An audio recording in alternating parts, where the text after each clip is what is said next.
Hello, Grumpies.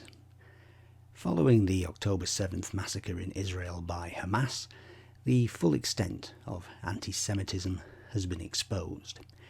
Jew-hating scumbags, who know fuck all about fuck all, have taken to the streets in pro-Palestinian protests, exposing themselves as useful idiots. No matter what Israel does in response to the October massacre, they will be condemned by the Marxist, Jew-hating left of Comrade Corbyn and Hamas Youssef. The only good thing to come out of all of this is now we can see who the Jew-haters are.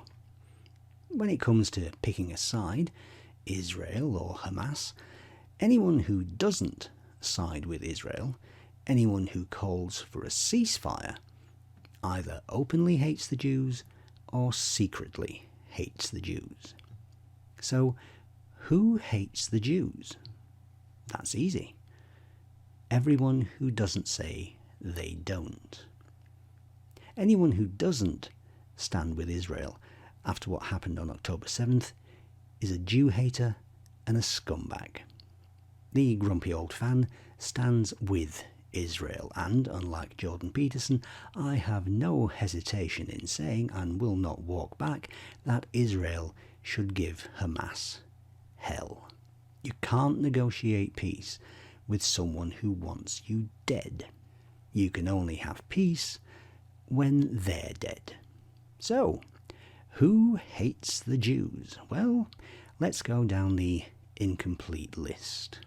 The United Nations, Iran, the American Uniparty, the BBC, Sky News, Academia, Jeremy Corbyn, Diane Abbott, Gary Lineker, what a surprise, Tilda Swinton, Frankie Boyle, Steve Coogan, Charles Dance, Roger Waters, Kate Blanchett, Jon Stewart, Dua Lipa, Angelina Jolie, Susan Sarandon, Andrew Garfield, Mark Ruffalo, who's apparently as stupid as the Hulk, Maxine Peake, no surprise there, she's got form for this kind of thing, and Miriam Margolyes, who's fucking Jewish.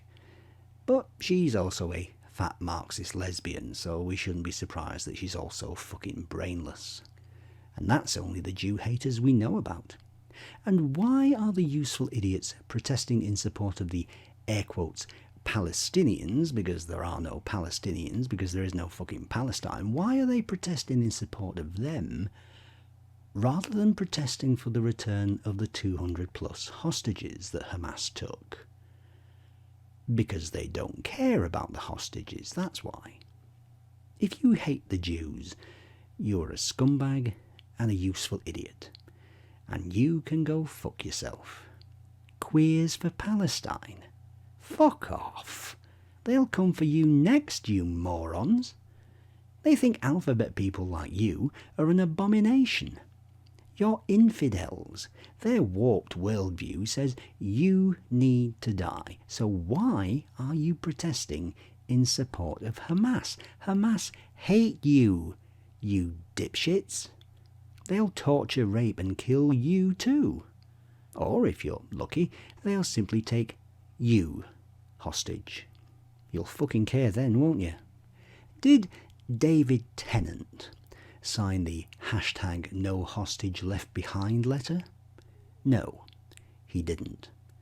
But then, to be fair, he didn't sign the Artists for Palestine letter either. But then, as a trans-supporting sicko, he's all for the mutilation of children, so I think we can guess where David Tennant's sympathies lie. And I don't think it's with the Jews. When it comes to Israel and the Jews, it's very simple. It's black and white. It's good versus evil. Hamas deliberately target civilians. Israel tries to avoid civilian casualties, but civilians on both sides will continue to die unless and until the cycle of violence Hamas started is stopped. So yes, give 'em hell. And when it comes to those who side with Israel's enemies or call for a ceasefire, which is siding with Israel's enemies, now we know who some of these celebrity anti-Semites are. It's up to you if you want to continue to support these scumbags with your money and your eyeballs. The grumpy old fan stands with Israel. Compared to that, nothing else matters. Everything else, including fandom, is just trivia. From the river to the sea, one day, Israel will be free.